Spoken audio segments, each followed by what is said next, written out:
Christian Duprat.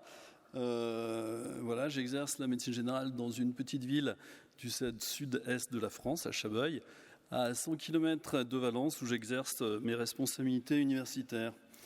Donc, nous sommes une cohorte d'auteurs qui avons tous participé à la réalisation de ce travail, sous la direction de Marie Fleury et moi-même. Et c'est moi qui vais être la voix aujourd'hui de cette équipe qui a travaillé dans une thèse d'exercice où 5 internes intervenaient. Un 5e qui n'est pas dans cette liste, mais c'était sur un travail qui portait sur la représentation des médecins. Alors, c'est un travail qui était un peu plus vaste, et nous avons été adossés à ces organismes dont les logos sont sur cette diapo. Et tous les auteurs de ce travail peuvent déclarer un lien d'intérêt mineur, mais qui existe quand même, puisque nous avions sollicité une mutuelle locale, la mutuelle Apicil, pour nous ouvrir son fichier, de manière à pouvoir recruter les participants de cette étude, participants que nous remercions, ainsi que cette mutuelle. En 2010, pour revenir en contexte, une étude avait été faite par Strom dans plusieurs pays d'Europe, et il pouvait estimer que 25% des femmes et 7% des hommes de plus de 50 ans étaient concernés par une ostéoporose. Et en France, 4300 décès étaient secondaires à des fractures ostéoporotiques. Donc c'est quelque chose qui peut nous intéresser au niveau de la santé publique, parce que nous savons tous que nous avons un vieillissement de la population. C'est quelque chose d'important. Nous savons également que l'ostéoporose, au-delà de la fracture, va générer de la dépendance, voire de l'institutionnalisation et donc des décès. Et que d'autre part, il existe de multiples recommandations nationales et internationales sur la prise en charge de la prévention de l'ostéoporose, mais qu'elles n'emportent pas forcément toute la conviction parce qu'elles ne sont pas de caractère pragmatique évident et que les professionnels s'en intéressent peu. Et enfin, un dernier argument, c'est qu'il semblerait qu'à peine 20% des patients qui aient présenté une fracture ostéoporotique bénéficient d'un soin pour en éviter la récidive. Alors, nous avions souhaité explorer les représentations de l'ostéoporose dans une population française rhône-alpine. Et pour ce faire, nous avons utilisé une étude qualitative par focus group, dont l'ensemble des retranscriptions a été analysé avec le logiciel NVivo. La triangulation des données a été faite par les 4 chercheurs. La triangulation, c'est important parce que le qualitatif, si on veut que ça ait un effet, on puisse en tirer des conclusions interprétables, il faut une extrême grande rigueur. Et quand il y avait problématique sur cette triangulation, eh bien, c'était soit Marie, soit moi qui intervenions pour revoir l'analyse. Et nous avions soumis au préalable ces travaux au CPP, au comité d'éthique et à la CNIL. Alors, nous avons étudié une population de 45 femmes et de 53 hommes que nous avions répartis ainsi, de manière à ce que dans les focus group, il n'y ait pas d'intervention des populations l'une sur l'autre.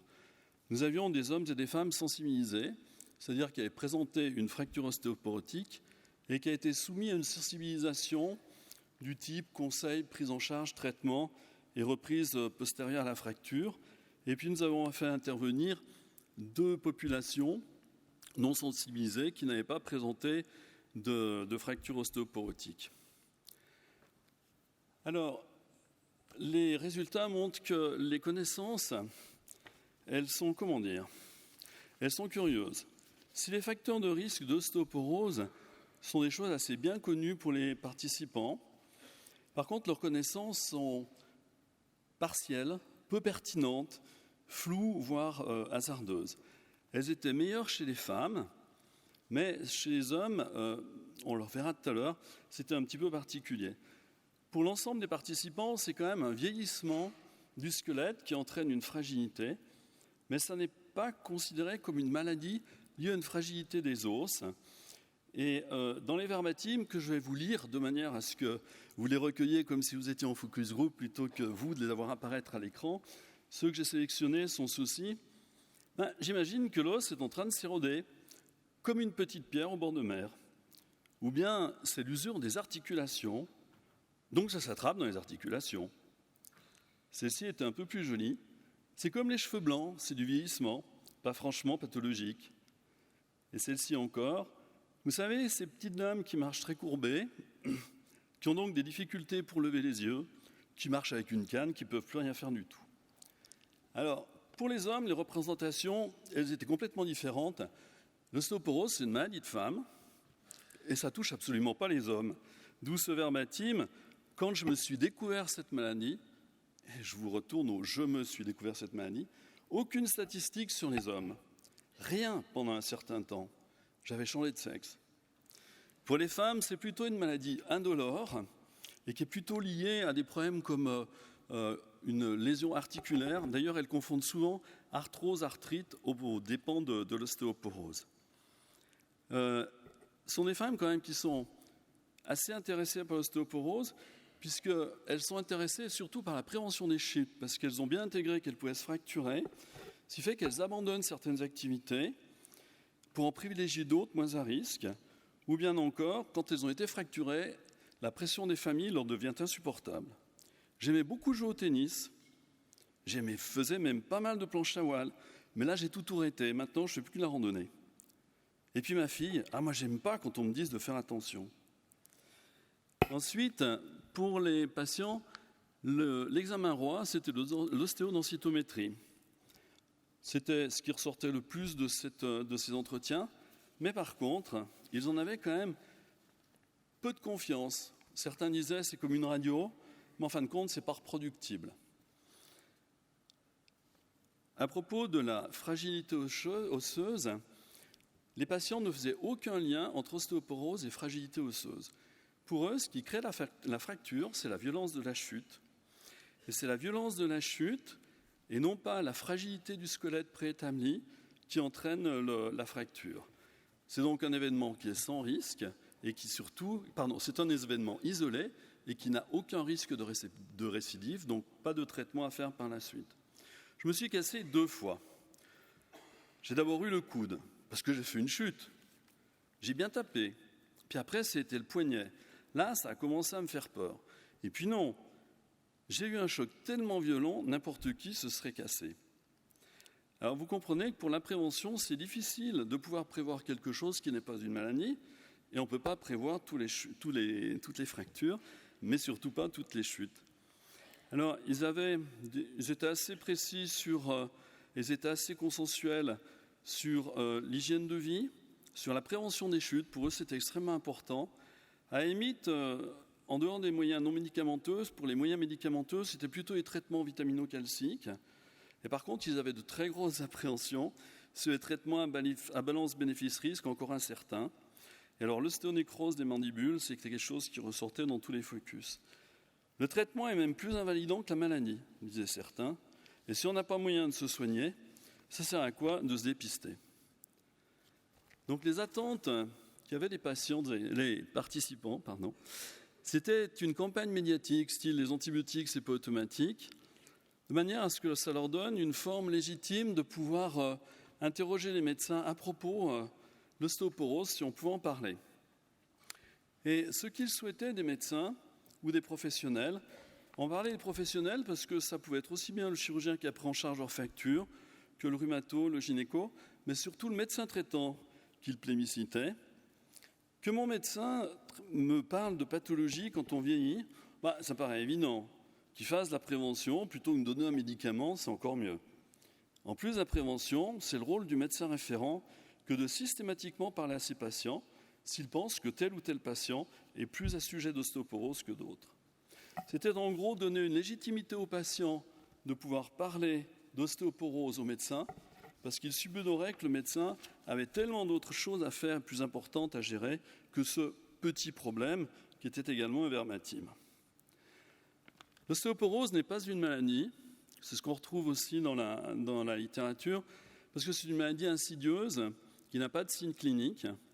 Et puis c'est tellement bénin par rapport au cancer ou aux problèmes cardiaques, et la fracture n'est pas du tout en lien avec l'ostéoporose. C'est quelque chose qui est vraiment ancré dans l'ensemble des participants. Il y avait peu de différence entre les patients dits sensibilisés de notre travail et ceux qui n'étaient pas sensibilisés. Et ça a été quand même pour nous un vrai questionnement. On a essayé de trouver 2 réponses à cette énigmatique attitude. Alors pour les femmes, quand même, quand elles décrivent l'ostéoporose, le mot qu'elles utilisent, c'est un mot qui est fort, la déchéance et la mort. et qu'on comprend que pour elles, ce soit une forme d'anxiété qui puisse les faire scotomiser. La même chose, les hommes, ils ont tellement confiance dans leur squelette et ses capacités en verbatim, et que l'ostéoporose est une maladie de femmes qui n'ont aucun doute qu'ils puissent être atteints par cette maladie. Le plus important également, c'était l'absence de lien de cette fracture avec l'ostéoporose préalable.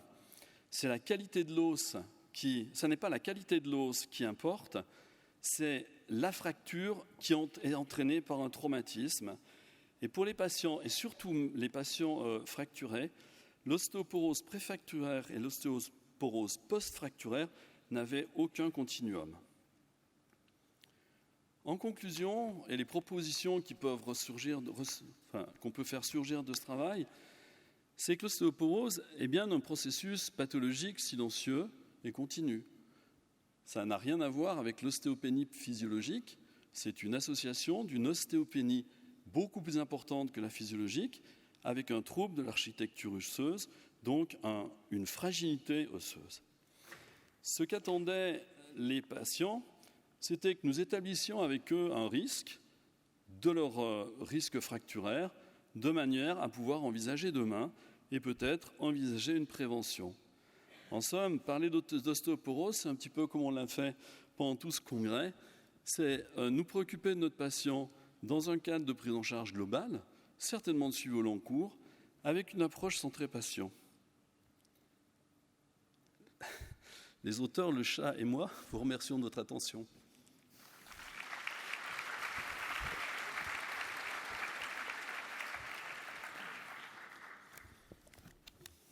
Benoît Cambon, Clermont-Ferrand. Merci pour cette présentation.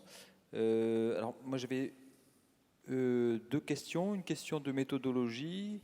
Est-ce que vous aviez fait un guide d'entretien pour les focus group et quels étaient les thèmes abordés dans ce guide? Ça, c'était la première. Et la deuxième question, c'était j'étais surpris de l'absence de différence aussi entre les patients sensibilisés et non sensibilisés.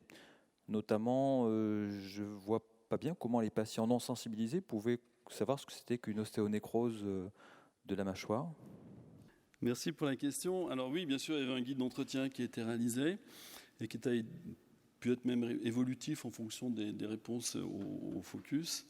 Alors, l'ostéonécrose de la mâchoire, je pense que c'est un petit peu le problème qu'ont tous les dentistes dès qu'il s'agit d'introduire un médicament anti-ostéoporotique. Et c'est vrai que les patients ont fait ressortir souvent cette appréhension extrême par rapport au traitement. Et ce qui était d'ailleurs assez amusant, c'est qu'ils avaient plus de connaissances sur les événements indésirables qui pouvaient être liés à une thérapeutique plutôt qu'à l'événement majeur qui était intéressé à ce moment-là, qui était l'ostéoporose. Et puis il y avait un autre élément de la question que j'ai oublié. Dans le guide d'entretien ? Dans le guide d'entretien, on avait commencé, alors je n'ai plus tout en tête, on avait commencé surtout par faire un remue-ménage pour que vraiment les patients nous parlent très très librement de qu'est-ce qu'ils avaient comme connaissance et représentation de l'ostéoporose. Ensuite, alors, ces groupes ont d'ailleurs très, très bien fonctionné. C'est assez intéressant dans les groupes de discussion de voir la manière dont la parole se libérait. Et quasiment, ce sont eux qui ont évoqué tous les autres items que nous avions espéré sur lesquels on voulait avoir des informations, notamment sur les facteurs de risque, sur les facteurs de protection, s'ils avaient des connaissances sur les traitements, s'ils arrivent à faire un lien entre une ostéopénie et une ostéoporose préfracturaire. Ils ont abordé carrément tous les thèmes. On a eu très très peu de relances à faire pour obtenir l'ensemble des questions auxquelles on souhaitait avoir une réponse. Est-ce que dans votre étude, tous les patients avaient un dosage de vitamine D avant de... Alors c'est quelque chose auquel on ne s'est pas forcément intéressé parce que c'était pas la thématique du travail. Mais par contre, c'était dans les traitements préventifs dont les patients parlaient et dans les facteurs de risque qu'ils identifiaient, c'était une hypovitaminose D et une mauvaise exposition à une alimentation, alimentation calcique, on va dire. Et c'est ce qu'ils proposaient dans le traitement non médicamenteux comme étant un traitement pour eux acceptable. Mais on ne s'est pas renseigné sur les dosages de vitamine D. François Garnier, encore une proposition délicate. Ici, devant. Au milieu, devant, face. François Garnier qui pose des questions. Ouais, moi, je ne suis pas du tout étonné des résultats parce que on est en face d'une maladie, entre guillemets, totalement silencieuse. Donc, c'est un peu compliqué quand même pour les patients de se faire des représentations autrement, qui de toute façon ne sont pas des représentations personnelles, mais qui seraient induites par ce qu'ils ont lu, vu sur la télévision, des émissions, Internet, etc. Donc, on a un décalage qui est complexe. Mais ma question ou ma proposition, c'est plutôt de s'intéresser à ces patients-là de façon plus globale et pas seulement au fait que l'os soit plus normal. Moi, j'ai l'impression que j'ai pas seulement une impression, mais que le moyen de prise en charge le plus efficace serait peut-être qu'ils comprennent que s'ils ralentissent un peu, ils vont moins se casser la gueule. Mais c'est pas propre à l'ostéoporose. Hein. Dans les lombalgies, c'est la même chose. Hein. C'est-à-dire, c'est quoi votre mode de vie? Comment vous faites dans la vie? Ah ben oui, docteur, je vais toujours trop vite, je me précipite. Alors, tu vois ce que je veux dire? Ouais, c'est quelque chose qu'ils ont tous en tout cas évoqué, puisque c'était vraiment... je crois que c'est quelque chose qui est sorti dans l'ensemble des focus group, chez les patients, chez les participantes notamment, qu'elles aient été ou pas affectées par l'ostéoporose.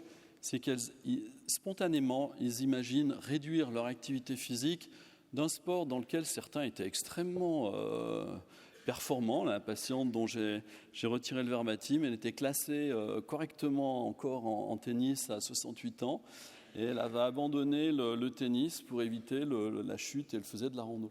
Donc c'est des gens qui spontanément avaient mis un bémol à leur activité physique, et ça c'est quelque chose qui est bien sorti. La prévention de la chute était pour eux quelque chose qu'ils envisageaient bien dans le risque ostéoporotique.